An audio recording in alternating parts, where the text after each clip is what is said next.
Training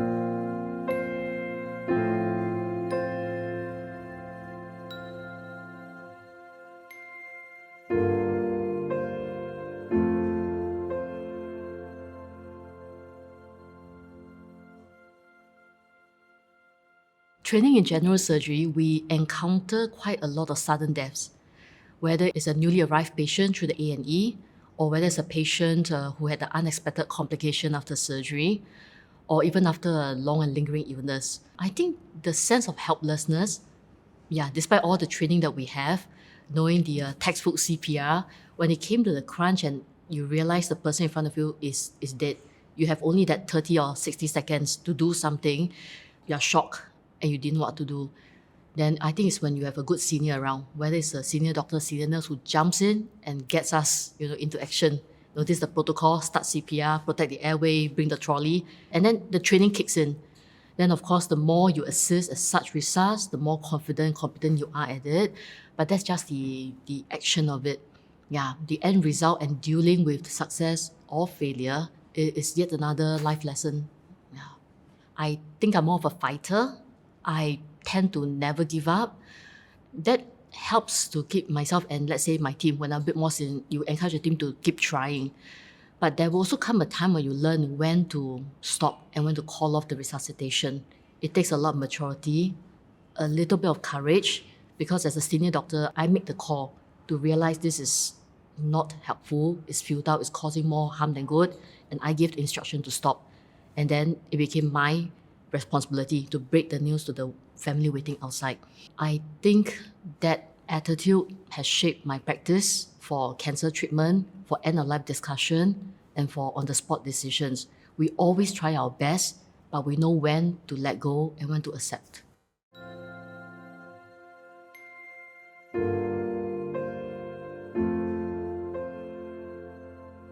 One patient story I can share is not about breast cancer, it's about leg gangrene, so infection in the leg.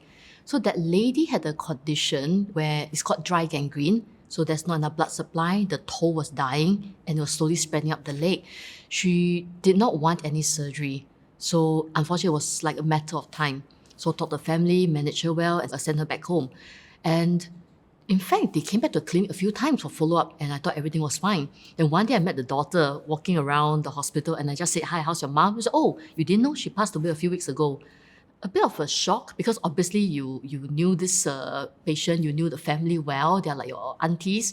And then to suddenly found out they died suddenly, no closure, no chance to say goodbye, it was unexpected.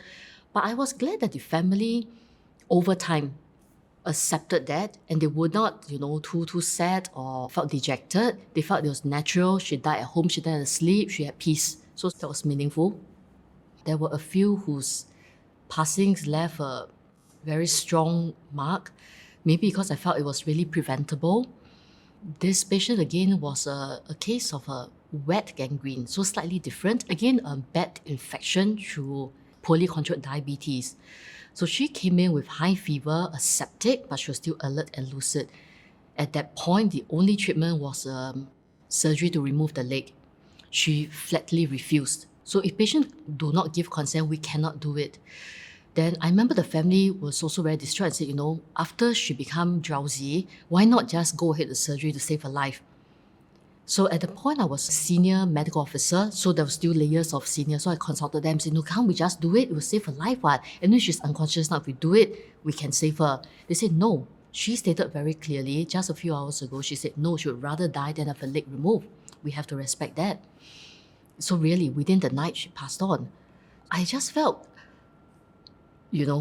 why? In this day and age, something so treatable, it's just inconceivable. Yeah. Then from there, when you talk to more patients and you realize that our upbringing, our religion, our personal beliefs play a big role in how we choose to accept illness or treatment and how we accept or reject death. So with age comes a bit of maturity and you realize I shouldn't impose my personal belief on the other person. I cannot force everyone to fight, force everyone to, resist. If they've come to terms with a certain condition, they choose this path, the best I can do is support that decision to ensure they embark on this journey without any pain or fear or suffering.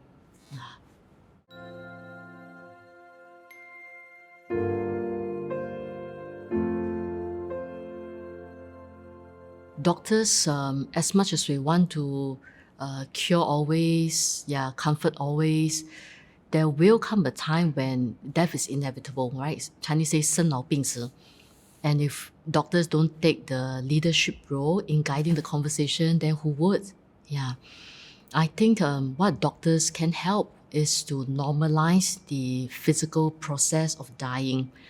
One of the ways that I found help is to teach the family what to expect if you bring someone home for palliative care, for terminal care, what to expect towards the last few days of life, what is normal, what is not, and to reassure them that what you see, even though we superimpose it on us, it feels like suffering, it is not. It is the physical process. The spiritual and all that, I may touch a little bit on that with my own patients.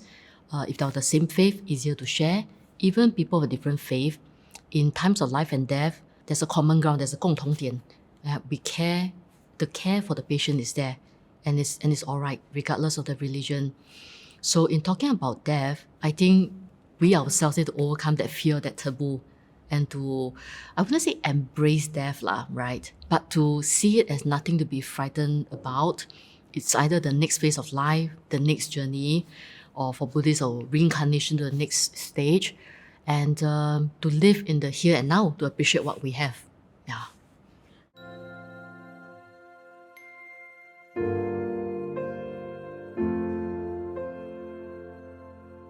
We are aware, right, that now there's more attention to the welfare, mental wellness in Singapore, and also for healthcare workers. The onus is still on each of us, though, to want to step forward and ask for help. Yeah. I would say that most healthcare workers would see it as something embarrassing or shameful to admit weakness. Either we learn to move on, we learn from this patient's death and we'll do better for the next one. Or else, if we don't open up, we get stuck in that cycle of grief or guilt. So the peer support helps when, let's say, in the next few days or next few weeks, you notice, this colleague's a little bit off, avoiding team meetings, not hang out with us after work. Then we check in, everything okay? I'm glad there's more awareness now that, if someone is always bad-tempered at work, stressed up, chuk pattern, it might not be that the person is nasty or being difficult. The person could be coping with an issue. And with this increased awareness, you just reach out in kindness and ask, hey, recently a little bit, off. Is everything okay? Hopefully that helps our colleague to open up and share what they're struggling with. A lot of the surgical departments, because operations are scheduled to start at 8:30, we might start the ward round at 7 or 6:30. So this is where I think some of the young doctors' welfare groups come out and complain, right? The young doctors start even early at 5 a.m. So I hope that yourself, viewers, will appreciate it's due to the structure of the work. So if work starts at 8:30, we need to do our ward round earlier. And if that ward round finishes at 8 o'clock, maybe there's a half an hour to catch up over breakfast, to interact, to sort through the patient's work, and also a way to touch base to make sure everybody's okay. So that kind of camaraderie is very hard to replicate. You'll find that, let's say in our old training system, where we did a lot of postings together for 6 months, for 4 years, we get to know each other really well, the strengths and weaknesses. We joke about who are the slacker, who are the 超mager. And in time, even now as a senior consultants, we have each other's backs. Yeah. Sometimes we look at the current training system with a bit of concern. Some departments have very short rotations, maybe 2 months here, 6 weeks here, and there's barely enough time to settle in and not enough time to get to know each other as people. So that's our own professional concerns which we're trying to shape. I must credit my husband for being a very steady source of support. He's unflappable, so it's good, and he's a surgeon as well.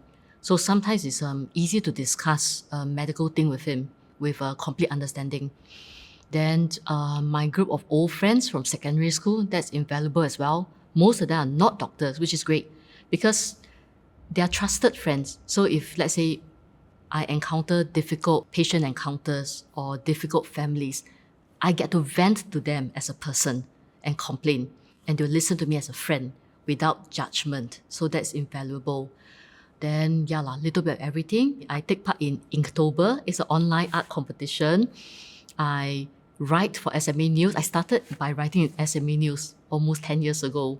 And then that started my work in SMA. If I may, I do indulge in alcohol, yeah, with friends. So so all these small little things lah. Then the past 2 years, yeah, I started exercising more, getting stronger myself. And yeah, all that boils down to my concept, my philosophy that doctors should lead by example, have a balanced life, enjoy life, yeah, live in the now.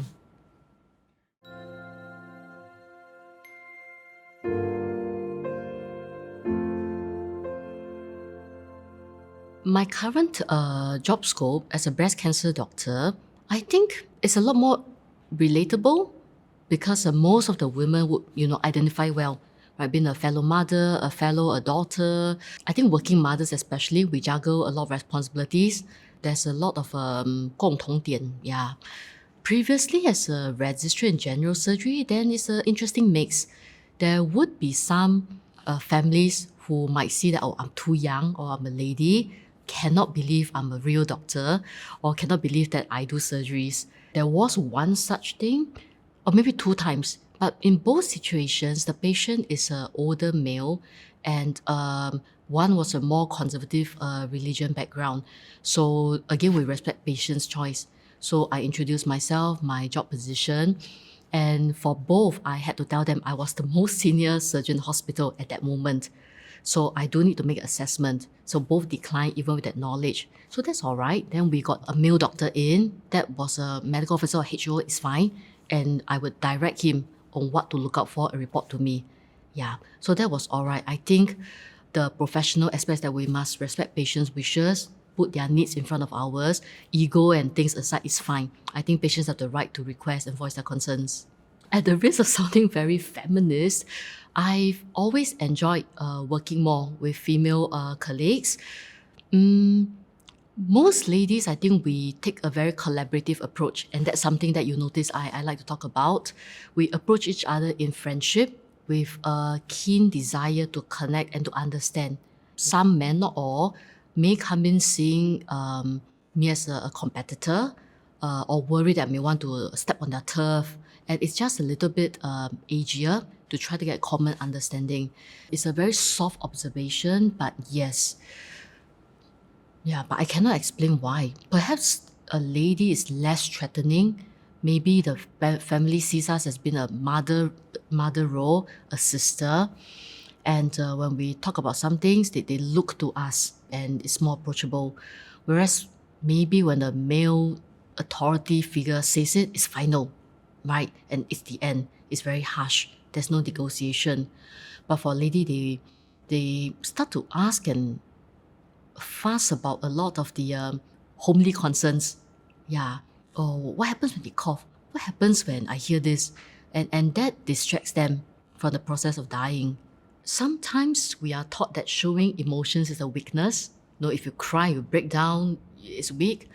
But I think there are people who need to see that, right? They need to feel that you are feeling just as sad as they are about the patient's death.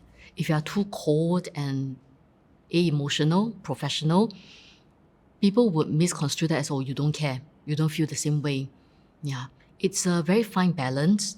And I think while we can learn the body language, how you sit, how you put the arm, I think it's up to each of us to develop what's comfortable. And in time, we learn to read the patient as well. Some patients really need that physical hug, even though it's unprofessional. Some patients actually need you to stay very calm. The minute you reach out with emotion, they break down. So some are very cute. They'll tell me, oh, the crying is done at home. I'm here to focus on my treatment now. So there's a lot of individualization involved in how we share and reflect the emotions.